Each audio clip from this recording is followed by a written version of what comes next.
As an update on Beryl, all right? Beryl is back down to a tropical storm. It's been a while since we've seen a tropical storm out of Beryl, but it is now a tropical storm. It just slammed the Bay of Campeche area out there in far southeastern Mexico, but the storm is going to continue to re-intensify as it makes its way throughout the Gulf of Mexico. It's made its way off of land, so now it's back over open waters, and it's still a tropical storm, but we're expecting it to re-strengthen once again. And you can see in the in these last frames in the satellite loop, you can see we've seen some pretty robust convection going on with those very high and cold cloud tops.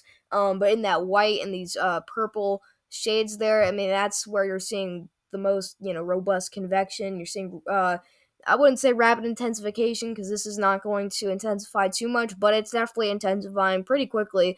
And you can see also the storm is growing in size just after it got weakened down to a tropical storm. I mean, if you look at the first frame, look how small the storm is. I mean, that's what you're talking about when you're talking about, maybe a medium in strength tropical storm there, but it's definitely growing, and you can see we actually have a well-defined center of circulation there with what almost looks to me like an eye trying to form here. So I do think that this is uh, getting closer to trying to get that hurricane strength back, but just to bring it home, I'll just say that Beryl is looking to re-intensify, and it's going to make landfall here on the Texas coastline, which we'll get into the details in that very shortly. But you can see we just have a very well-defined spin here, just a really compact storm with Beryl going on, and then you can also see up in the on the northern side of things, you can see we almost have an outer band that's starting to form here with popping off some pretty good convection out there. So you can see just all the different pieces, the moving pieces of Beryl coming together. That's really just going to bring this thing back to a Category 1 hurricane. So move on to the cone here from the National Hurricane Center. This is the official cone. Okay, you can see as of right now we have a wind field estimate of tropical storm force winds at around 10 a.m. Saturday at 10 a.m. today. And then we continue this through this evening. And then by this evening, we're still expecting this to be a tropical storm. But then we get to tomorrow evening. Okay, so this is going to be tomorrow morning. We still have a tropical storm. Tomorrow evening at around 7 p.m. Eastern, we're expecting the storm to become a Category 1 hurricane there. Just before it makes landfall up into Texas, this will kind of come through the Corpus Christi area on the coast of Texas here, where we have hurricane watches and tropical storm warnings up. You have tropical storm warnings in the blue shade going down for the extreme southern coast of Texas, and then for the rest of the coastline of Texas, you have currently have hurricane watches. That's in the pink shade, but we're expecting a hurricane landfall by 7 a.m. Monday. Some big time impacts from Beryl. We're going to talk about all of the impacts there, but we're going to see this storm continue to progress farther inland, and it's going to weaken back down to a tropical storm very quickly after landfall because it's not going to be the strongest of storms. It's still going to be pretty strong, but definitely not that strong. So it's going to quickly weaken back down to a tropical storm. And once it gets to like the DFW area, maybe a little bit farther south from there, it will weaken down to a tropical depression, and then we enter the cone of uncertainty. Now, the cone of uncertainty is really big, so we honestly don't have a good idea of where this is going to go. So we're gonna, we can take a look at some models and just see what they're predicting for the storm. But we are still expecting this to be a tropical depression all the way up until uh, the point where the center of the remnants of Beryl, which is pretty much what we're going to be talking about. We could see Beryl moving all the way up to the Boot Heel of Missouri as a tropical depression, and that could be up to 7 a.m. Thursday. So I mean, this isn't going to be like the actual forecast. Like this is going to change for the cone of uncertainty. This cone, the one where we have a solid cone here that's shaded in.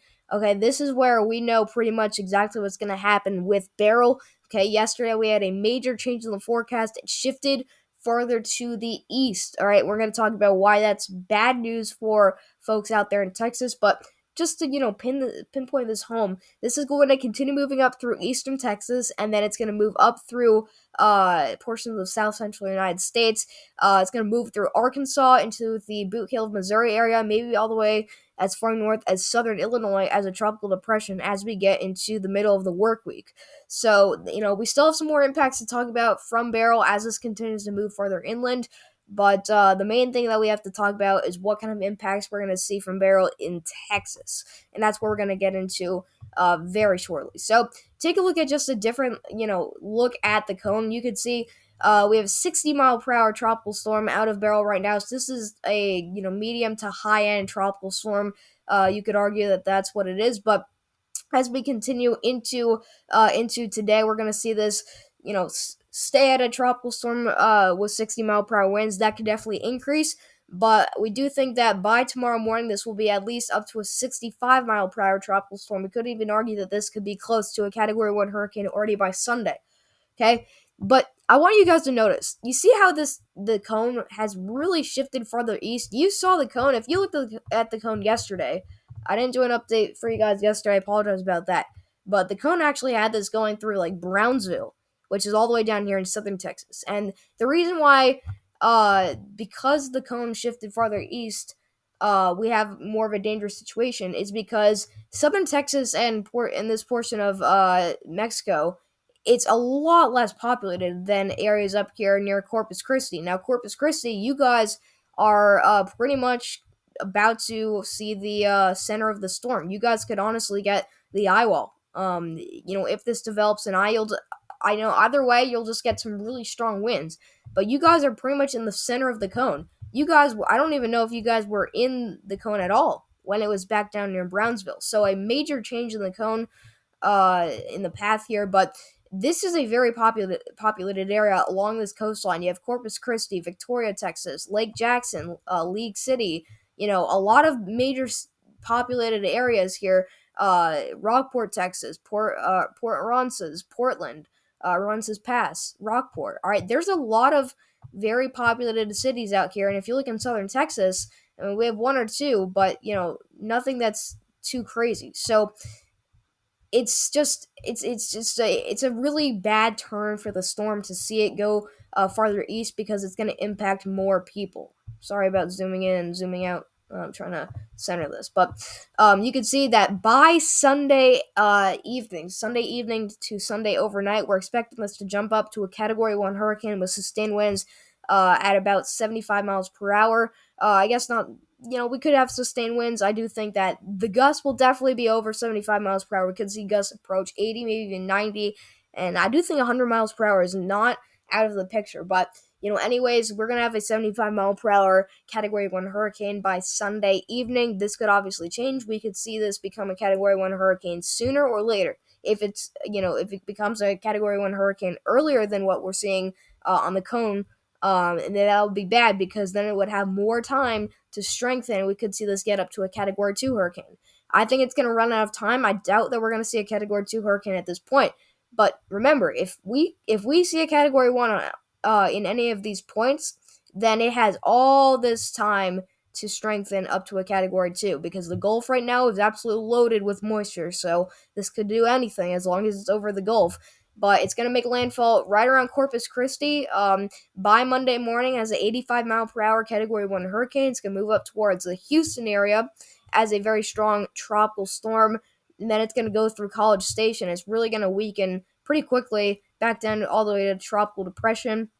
And then it continues throughout eastern Texas, and it gets into Arkansas near the Texarkana area. At this point, it's a post-tropical cyclone, so this would be the remnants of Beryl, still making it all the way through Arkansas, Little Rock, Arkansas. You're not going to get any big impact from Beryl, but you could definitely see the remnants of Beryl give you some gusty winds and some heavy rainfall, and then this moves all the way up to the Boot Heel, Missouri, where it seems like it'll finally dissipate and kind of just fizzle out as it gets caught up in the jet stream. But, that's the current track of Beryl. You look at the peak storm surge forecast, pretty major, guys. We could have some really intense storm surge, as I believe we have storm surge watches that are currently up for this area. All right, so all the way down from the mouth of the Rio Grande, we're expecting 2 to 4 feet of storm surge up towards the Baffin Bay area.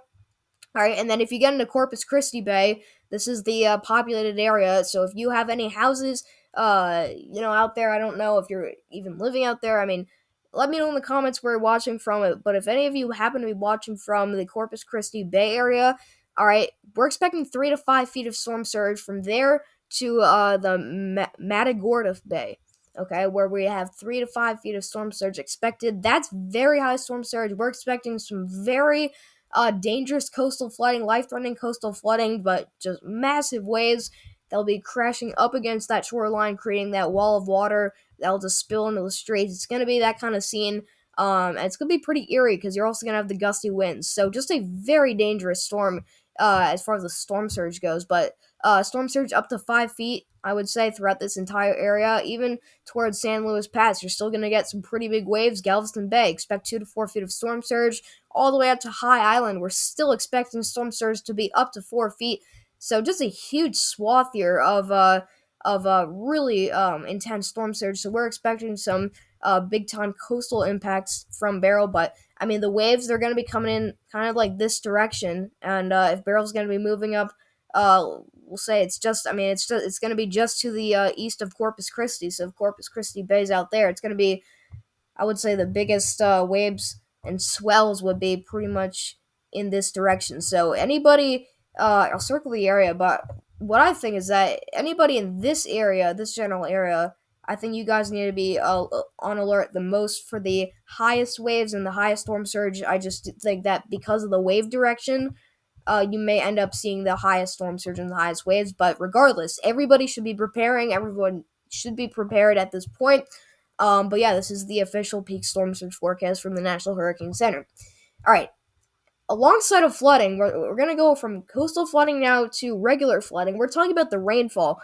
I mean, we're seeing really, really high rainfall amounts coming out from Beryl. I mean, before this makes landfall, you can see these totals getting up to about 20 inches of rain. I mean, it's ridiculous. Okay, so Beryl's going to be so strong that's going to be producing rainfall rates that could add up to about 20 inches in total before it makes landfall. I'm not saying we're going to get 20 inches in Corpus Christi, Texas, but this model of the NAM brings us up through Texas and it dumps 15 inches of rain at max in the Corpus Christi area. See these brown shades? This is well over a foot of rainfall, okay? We're going to see some major flooding concerns, catastrophic flooding. With this amount of rainfall, you could honestly get a flash flood emergency or two. And Corpus Christi, I'm afraid to say this, but Corpus Christi is right in the middle of where we're expecting the heaviest rainfall. That's why it's so bad to have this much rainfall in this area rather than down here in southern Texas where there's less people. Okay, so there's going to be millions of people impacted by this storm. I'm not saying millions of people are going to see a foot of rainfall or more. I'm just saying millions of people are going to be talking about a big time flooding threat. But this is going to continue to move up into southern Texas, the Houston area. I mean, you guys can vary from getting 3 inches to almost about 7 inches of rainfall. We're still seeing up here into eastern Texas 10 inches of rainfall. So anybody, if you see your area that's highlighted in a yellow or a brown or like a dark brown, all right, that's where you could see anywhere from 5 inches to a foot of rainfall. So just major flooding concerns expected here for portions of southern Texas with Beryl, but we really have a good idea of where this is going to go because you can even see basically the track of the storm, even just looking at the rainfall totals. Like you can almost see the cone of the storm, the cone.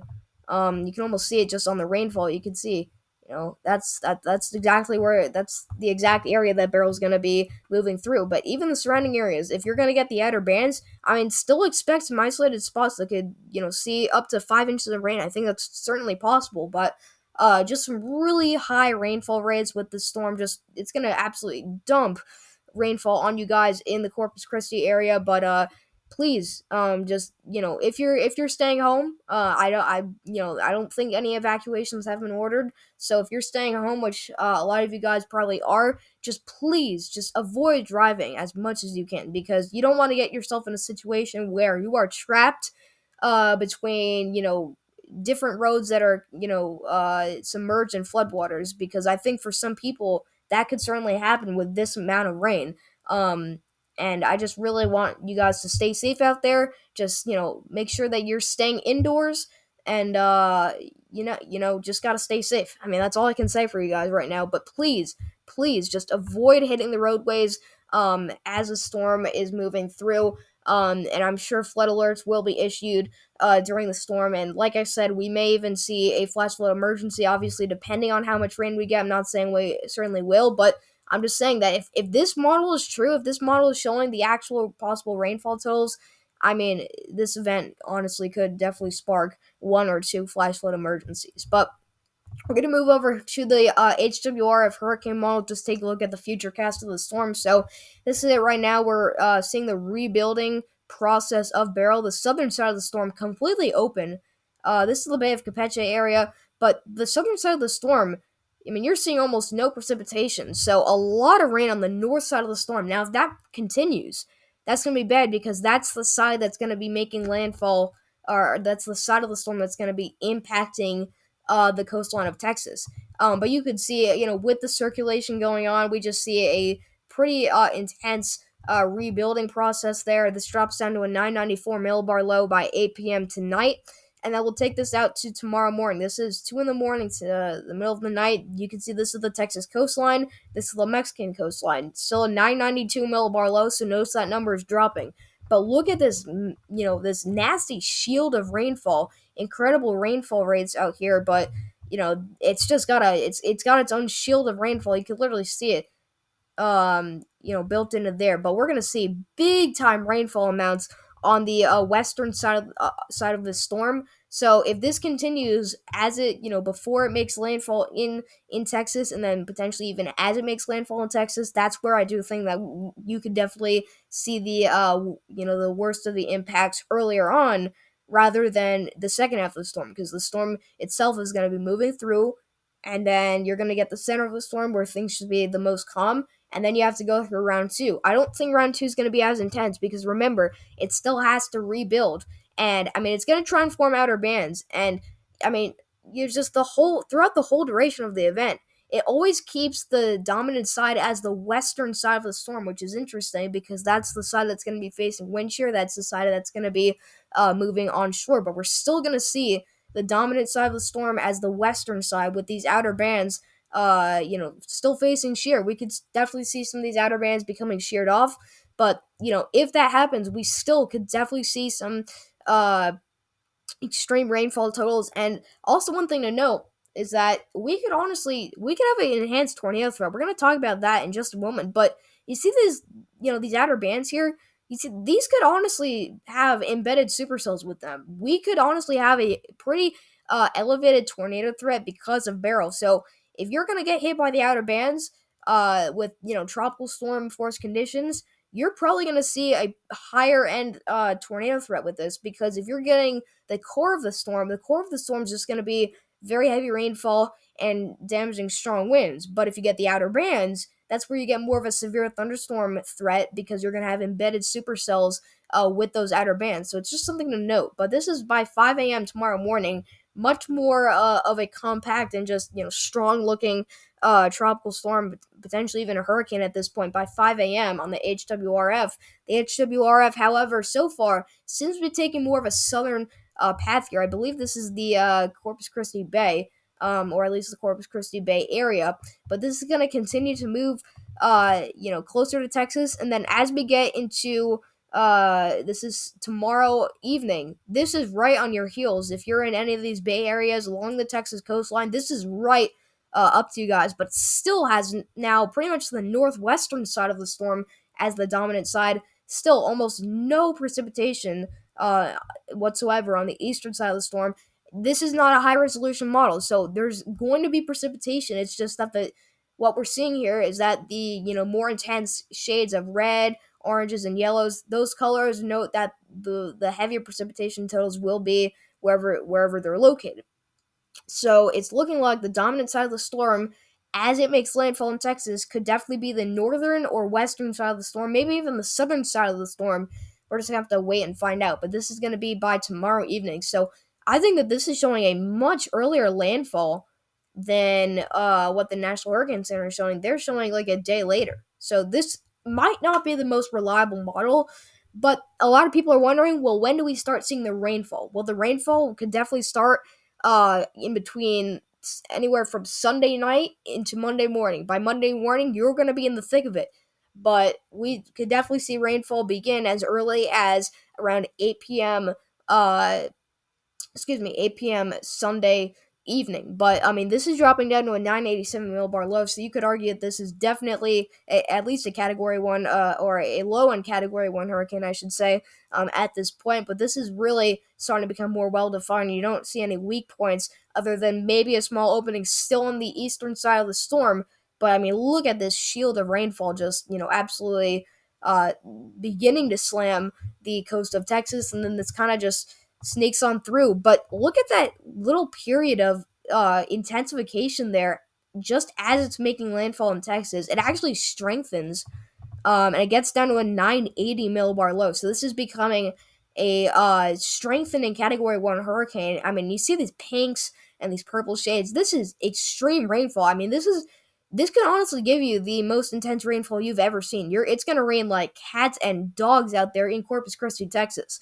But you could have an eye at this point. You could have a eye wall, just a well-defined circulation with the storm. These isobars really wrapping around the center of the storm here. No weak points at this point because you have the outer bands that are wrapping around the storm, protecting the core of the storm. Just a very compact hurricane by the middle of the night to tomorrow night into Monday morning. And then this makes landfall, but it jumps down to a 976 millibar low.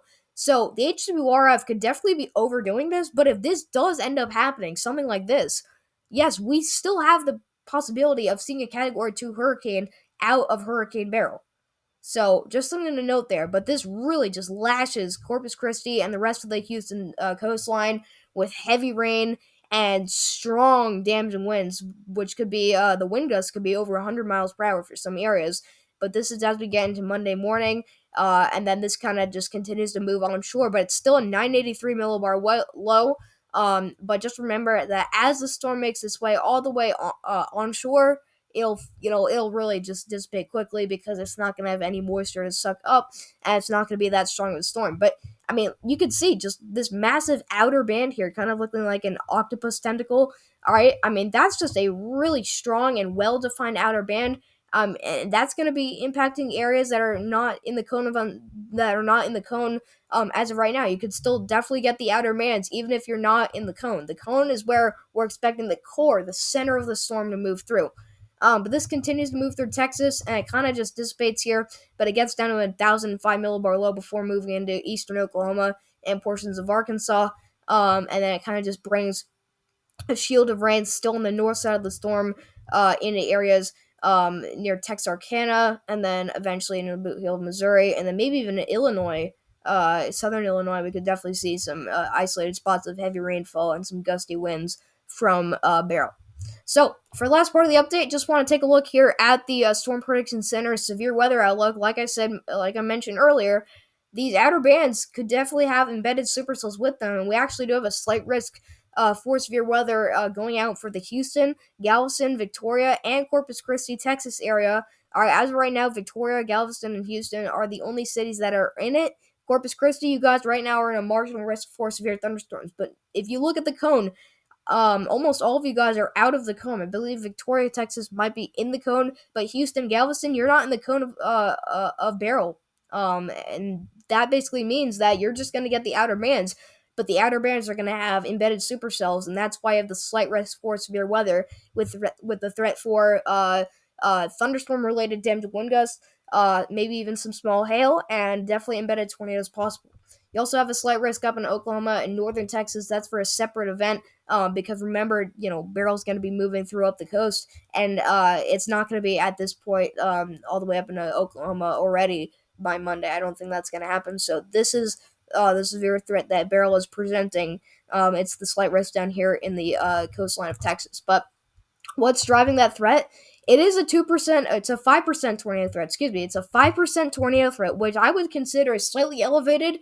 I wouldn't say it's significant, but it is slightly elevated. So there's a real chance that we're going to get some embedded tornadoes with these outer bands from Beryl. That's going to be, for the Houston, Galveston, Victoria, Texas area, all of you guys, are under the gun for possible tornadoes, and one or two of them could be strong. We've seen strong tornadoes within hurricanes before. I think we've even seen a EF3 tornado once.